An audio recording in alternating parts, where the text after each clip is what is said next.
we started to experience a number of issues related to smartphones in our school. Instances of young people filming themselves in bathrooms with one another and posting that information on social media sites. Filming instances in classrooms with teachers that teachers understandably found very difficult. And coupled with that, a number of instances where WhatsApp groups were being used within classes and around classes that led to some really unpleasant online behaviour. I felt I needed to do something really different. And so I took the decision at that point that I was going to ban smartphones from the upcoming September, and that I didn't feel that they had a place in our school, that we needed as teachers and parents together to enable our young people to enjoy school for what it was, to stay children, to focus on their learning and on their friendships.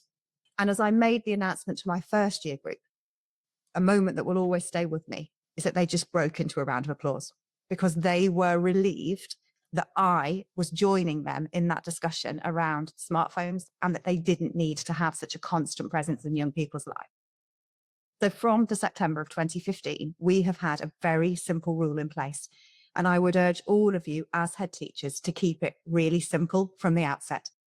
So our simple rule has always been that young people may bring a brick phone to school, but that brick phone cannot have a camera and it cannot have access to the internet.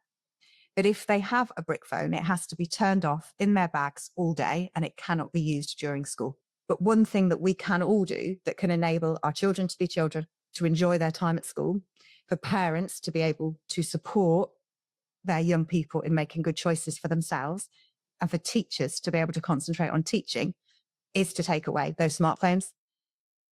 So 38% of the boys in my care, they could look at their phones whenever they wanted, they look at whatever they wanted to, in any kind of way they wanted to.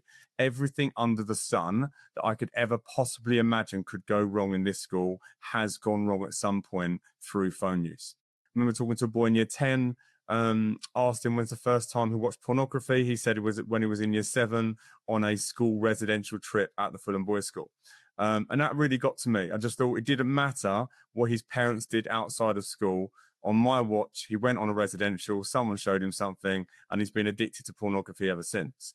And I just don't think that's acceptable. We announced in May that in September 2024, we were going to have free brick phones available to students for students to buy. Those brick phones, you can only text or call, so no cameras whatsoever, and you can't have a smartphone. So you can't bring it to school, you can't take it home from school, you can't have it at school. It's the first time and the only time in my career I've ever had a round of applause. So the parents of the younger generation of students, they're just absolutely delighted. And what it means is they can just be children. It's had a massive impact in the school. My safeguarding lead would say we've had a 90% reduction in child sexual exploitation. So everything from sexting to grooming, all of those issues, it's massively depleted, particularly with the younger years. And our parents and our boys are happier. Our admissions were higher. They're higher than ever before. We had an Ofsted consultation. They were delighted with it. The younger parents are delighted with it. I think from a head teacher's perspective, making the decision actually gives you more credibility. The parents feel like the school stands for something, and the young people are educated in a different way. I don't believe a young person needs a phone. And I believe it's trying to do the right thing in the kindest possible way. And the right thing is to remove those phones altogether. We have the not seen, not heard policy beforehand. We would average probably confiscate about 9 phones a week. However, we did have issues of sometimes children bringing their parents in toilets and then having to deal with that situation. Communication, break and lunch, you'd see a lot more kids hanging around toilets. That what exactly are they doing? It's not just about over the loo. 50% of our students told us that their parents never checked their mobile phone, and 50% of children told us that they had their phones in their bedrooms overnight. Since putting it in place, even my worst year 11 culprits last year comment on how much better it's made it for them, and just particularly how much they talk more. We've seen reduction in suspensions. We've seen a significant reduction in safeguarding issues around mobile phones again.